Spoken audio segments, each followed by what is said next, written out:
नमस्कार. मी भाऊ तोरसेकर. तुम्ही बघत आहात प्रतिपक्ष. मित्रांनो,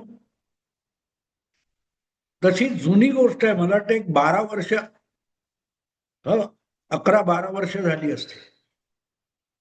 पंतप्रधान झालेले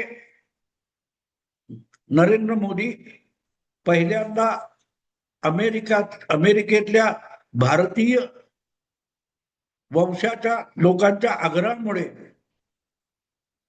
न्यूयॉर्कला गेले होते आणि तिथे मेडिसन स्क्वेअर नावाची एक सार्वजनिक कार्यक्रमासाठी प्रसिद्ध जागा आहे. तिथे बहुतांश न्यूयॉर्क आणि त्या परिसरातले जे भारतीय वंशाचे लोक होते ते भारतीय पंतप्रधानाच्या स्वागताला जमलेले होते आणि मोठा सोहळा होता. आठवण म्हणून सांगतो तुम्हाला, तो प्रसंग लक्षात यावा म्हणून. तिथेही आगाऊपणे पोहोचलेल्या इंडिया टुडेच्या राजदीप सरदेसाई या पत्रकाराला त्या भारतीय वंशाच्या जमावाकडून धक्काबुक्की आणि मारहाण सुद्धा झाली होती. तोच तो प्रसंग आहे जो मी आता तुम्हाला सांगतोय. ते जे भाषण मेडिसन स्क्वेअर मध्ये नरेंद्र मोदींनी केलं होतं ते लाईव्ह होतं आणि मी पण ऐकलं होतं. मुंबईतल्या एका मोठ्या नामवंत संपादकाने त्या भाषणानंतर मला फोन केला होता आणि त्याने माझी रिॲक्शन घेण्याचा प्रयत्न केला. त्याने मला विचारलं, तुम्ही ऐकलं का मोदींचं भाषण? मी मुद्दाम त्यांना म्हटलं, नाही मी ऐकलं नाही. तुम्ही ऐकलं का? ते म्हणाले, हो. म्हटलं, तुम्ही अमेरिकेत आहात का? मी त्यांना काय विचारलं, तुम्ही अमेरिकेत आहात का आणि अमेरिकेतून माझ्याशी बोलताय का? ते म्हणाले, नाही नाही मी मुंबईत आहे. पण ते लाईव्ह होतं, बहुतेक सगळ्या चॅनेलवर दाखवलं गेलं, तर मी मुंबईतच आहे आणि मी मुंबईतूनच मेडिसन स्क्वेअर मधलं मोदींचं भाषण ऐकलं, असं त्या संपादकाने मला सांगितलं. तर म्हटलं, मी ऐकलं नाही, पण बातम्यांमध्ये काहीतरी उल्लेख येतोय तो मी बघितला. ते म्हणाल, ते जाऊन दे, पण तुमचं म्हणणं काय, त्या त्या मोदींच्या त्या भाषणाविषयी तुमचं मत काय? मी म्हटलं, मला काय त्याच्याशी कर्तव्य नव्हतं म्हणून मी ऐकलं नाही. पण खोदून खोदून जेव्हा त्यांनी प्रयत्न केला तेव्हा मी त्यांना म्हटलं की तुम्ही खूप उच्च शिक्षित आहात, एका वर्तमानपत्राचे नामवंत वर्तमानपत्राचे संपादक आहात. तुम्ही शाळेत गेला असणार, कॉलेजमध्ये गेला असणार, बुद्धिजीवींच्या सहवासात तुम्ही असता. तुम्ही कधी छोट्या अंगणवाडी बालवाडी अशा शाळेत गेलाय का? आणि तिथली शिक्षिका किंवा शिक्षक प्रामुख्याने अशा बालवाड्यांमध्ये आणि शिक्षिकाच असतात. म्हटलं, त्या ज्या प्रकारे त्या बालकांना शिकवतात ते बघितलंय का? तिथे बसून त्या बालकांना शिकवणारी जी शिक्षिका असते ती ज्या प्रकारे शिकवते तिच्याकडून कधी शिकण्याचा प्रयत्न केलाय का तुम्ही? तर ते म्हणाले, मला एवढं बालपणचं आठवत नाही. म्हटलं, आठवणार पण नाही, कारण तुमचं आणि माझं बालपण एकाच वेळचं आहे. आपल्या वेळेला बालवाडी वगैरे असा काय फारसा प्रकार नव्हता. आता प्ले स्कूल वगैरे झालेली आहे, पण आपण डायरेक्ट बिगरीमध्ये आणि पुढच्या वर्षी पहिलीमध्ये गेलो आणि विषय बाराखडी वगैरे पाढे सुरू झाले. म्हणाले, हो बरोबर आहे. म्हटलं, त्या बालवाडीमध्ये अंगणवाडीमध्ये ती शिक्षिका सुद्धा उड्या मारून नाचून कवितेतून गाण्यातून त्या मुलांना अभ्यासाची तोंड ओळख करून देत असते. आपण तिथे गेलो तर आपण बुद्धिजीवी आहोत, स्वतःला शहाणे समजतो आणि म्हणून आपल्याला ती शिक्षिका जी आहे ती मर्कटलीला करते, बाललीला करते असं वाटतं. तिच्या वयाला न शोभणारं वर्तन तिच्याकडून होतंय असं आपलं एक बौद्धिक मत बनू शकतं. पण आपण विसरतो की ती तुमच्या माझ्यासारख्या 40, 30, 35, 25 वर्षाच्या माणसांना शिकवत नाहीये. ती 2-3 वर्षाच्या, 5 वर्षापेक्षा वय कमी असलेल्या मुलांना शिकवते, ज्यांना अजून शब्द, त्याचे अर्थ, त्याचं व्याकरण, त्याची वाक्य याचा गंध सुद्धा नाही, ज्यांना 2 अक्षरं लिहिता येत नाहीत आणि शब्दकोश म्हणजे काय हे सुद्धा कळत नाही, अशा मुलांना ती अभ्यासाच्या दिशेने, अभ्यासाच्या जगामध्ये बोट पकडून घेऊन येते आणि त्यासाठी आवश्यक असेल ते देणारे. म्हणजे काय म्हटलं, सोपं आहे. 24व्या मजल्यावर तुम्ही आहात आणि खेड्यातून आलेला एक संपूर्णपणे शहर माहिती नसलेला माणूस, त्याला तुम्ही 20व्या 24व्या मजल्यावरून सांगितलं की आत ये, जिन्याने वर ये किंवा लिफ्टने वर ये, त्याला कळणार नाही.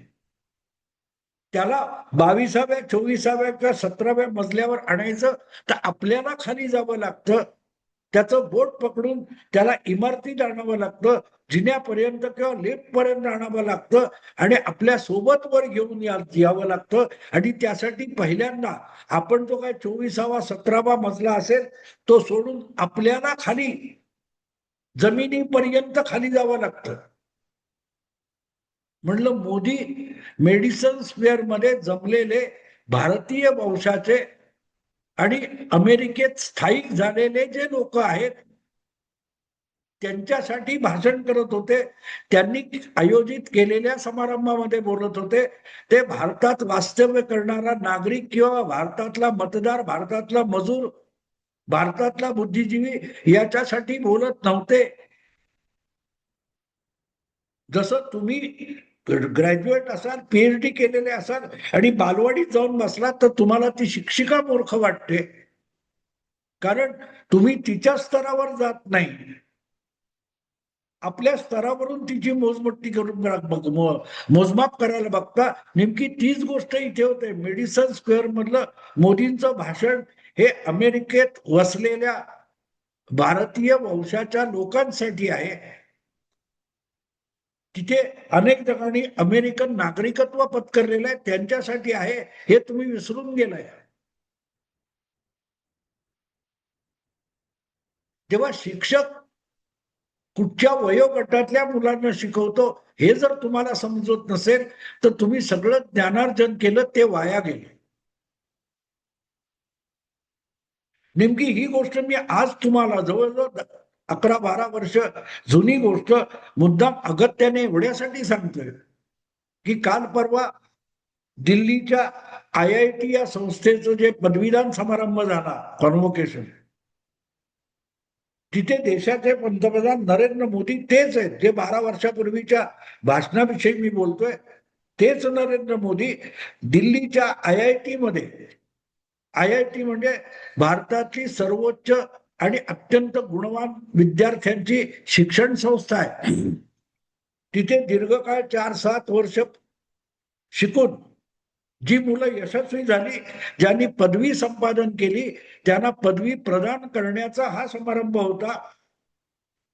आणि अशा विद्यार्थ्यांसमोर ज्यांनी गुणवत्ता यादीत स्थान मिळवले, पहिले चौथे काय क्रमांक असतील ते गुणवत्ता यादीत मिळवलेले आहेत, ज्यांना काय गोल्ड मेडल किंवा कुठलं ना कुठलं बक्षीस मिळालेलं आहे, ते सगळं प्रदान करण्याच्या समारंभात नरेंद्र मोदी बोलत होते. इतक्या उच्च दर्जाच्या शिक्षण संस्थेमध्ये खुद्द मोदींनी शिक्षण घेतलेलं सुद्धा नाही, पण तरीही अत्यंत गुणवान बुद्धिमान विद्यार्थ्यांना मार्गदर्शन करण्यासाठी पंतप्रधान म्हणून मोदी आले. हा फरक लक्षात घ्यायला लागतो.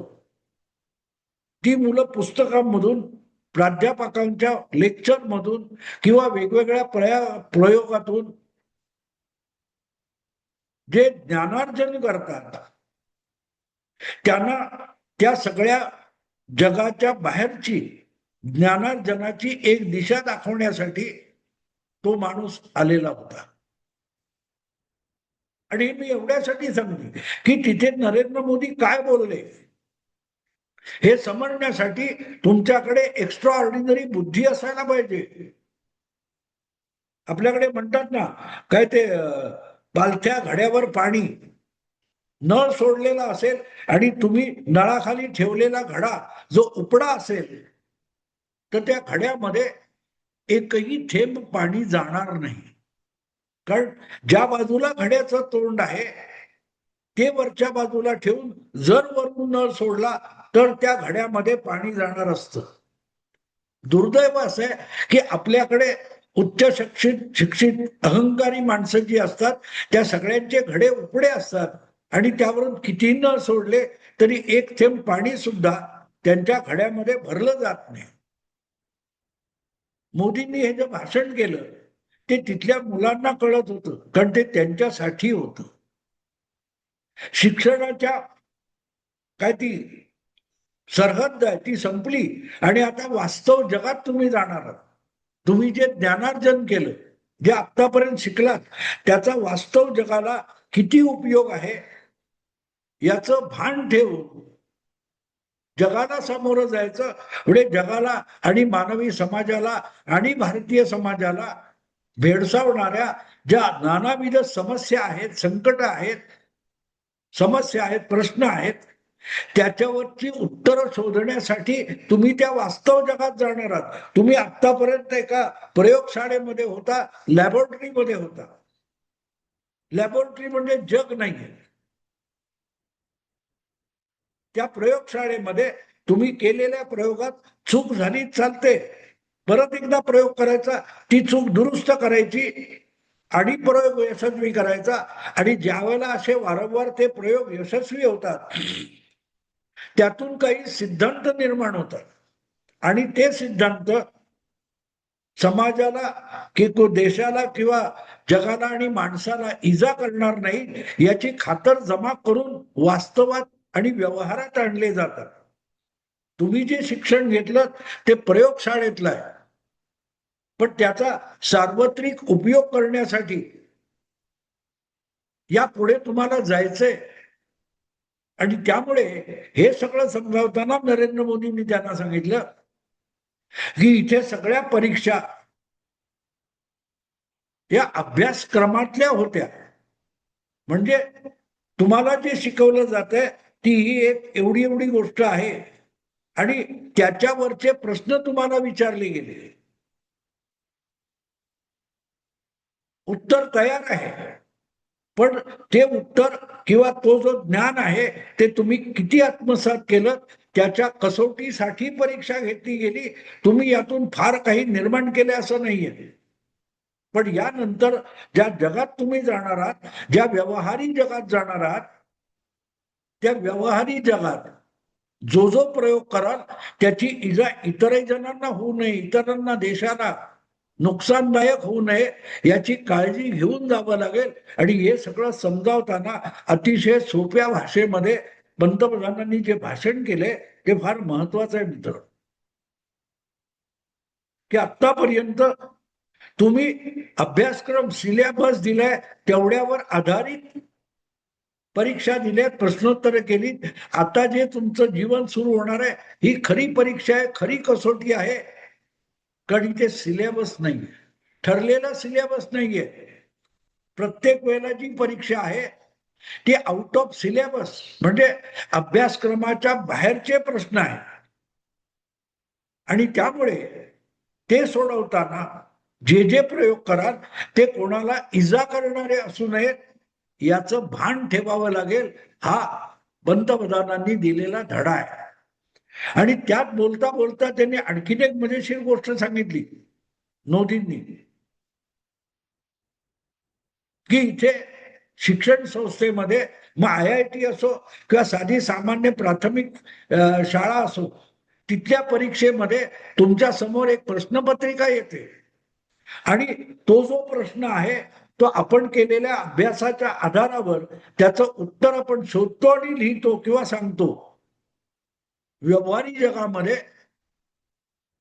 तुम्हाला जी उत्तरं शोधायची आहेत त्याचे प्रश्नही तुम्हाला माहिती नसतात.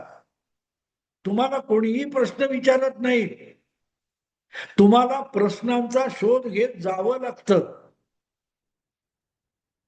उत्तर शोधायचंय, पण ज्याचं उत्तर शोधायचंय, ज्याचं समाधान शोधायचंय, तो प्रश्न किंवा ती समस्या ही तुम्हाला शोधत जावी लागते. आणि ती समस्या किंवा तो प्रश्न शोधल्यानंतर त्याचं उत्तर काढायचं असतं. त्यामुळे ही परीक्षा जी व्यवहारी जगातली परीक्षा आहे ती अधिक गहन आहे, अधिक तुमची कसोटी घेणारी परीक्षा आहे. हे मला हा माणूस राजकारणी आहे, देशाचा पंतप्रधान, एका राजकीय पक्षाचा सर्वोच्च नेता, यशस्वी नेता, तो जे बोलतोय त्याचा अर्थ त्या विद्यार्थ्यांपुरता नसतो मित्रांनो, एकूण समाजाला, राजकारणात, सार्वजनिक जीवनात सगळ्यात कनिष्ठ पातळीवर काम करणारा कार्यकर्ता किंवा नेता, याच्यापासून संसदेपर्यंत राजकारण करणारा नेता किंवा शासन व्यवस्थेमध्ये सगळ्या स्तरावर काम करणारे जे कर्मचारी आहेत, प्रशासन चालवणारे आहेत, त्या सगळ्यांसाठी हे किती बहुमोल मार्गदर्शन आहे, हे किती लोकांच्या लक्षात आलं. आउट ऑफ सिलेबस देशाचा कारभार चालवताना, देशाची संसद आणि राजकारण चालवताना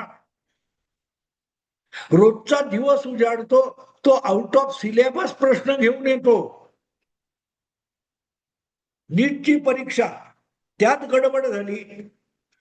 ती गडबड पंतप्रधानांनी केलेली नाही, पण उत्तरदायित्व उत्तर कोणी द्यायचंय? पंतप्रधानांनी द्यायचं.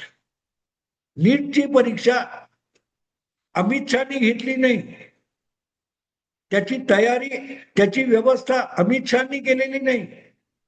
ती करणारी एक वेगळी माणसं आहे, पण चूक त्यांची झाली तरी जबाबदारी कोणाची आहे?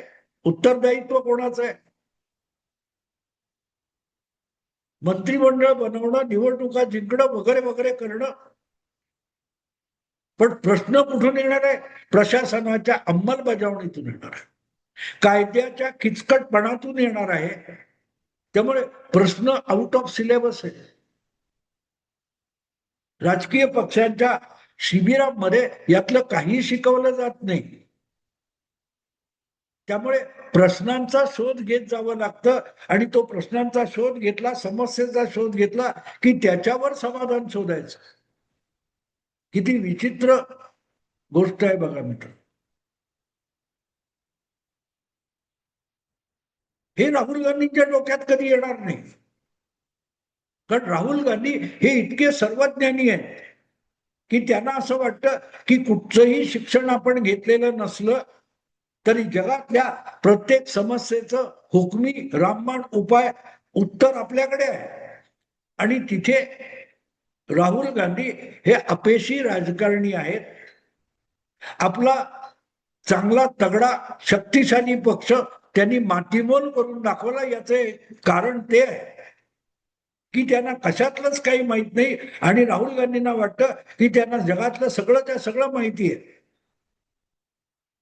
अमेरिका असो, भारत असो, किंवा महाराष्ट्र आणि दिल्ली असो, तिथली माणसं असोत, तिथल्या जातीपाती असोत, तिथले राजकीय पेच प्रसंग असोत, याचा कशाचाही गंध ज्या राहुल गांधींना नाहीये.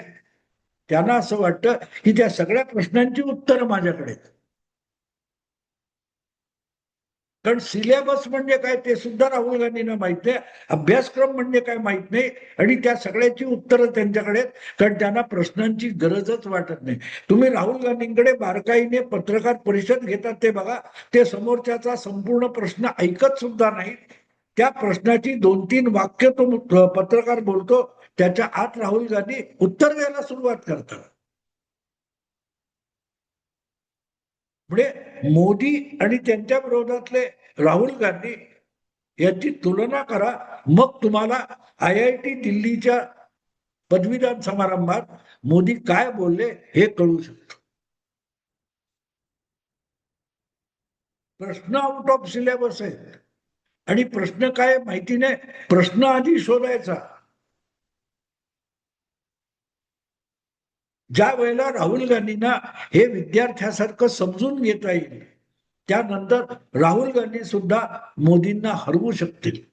पण आज त्यांना प्रश्नही माहित नाहीत, उत्तर कुठून काढणार मित्रांनो.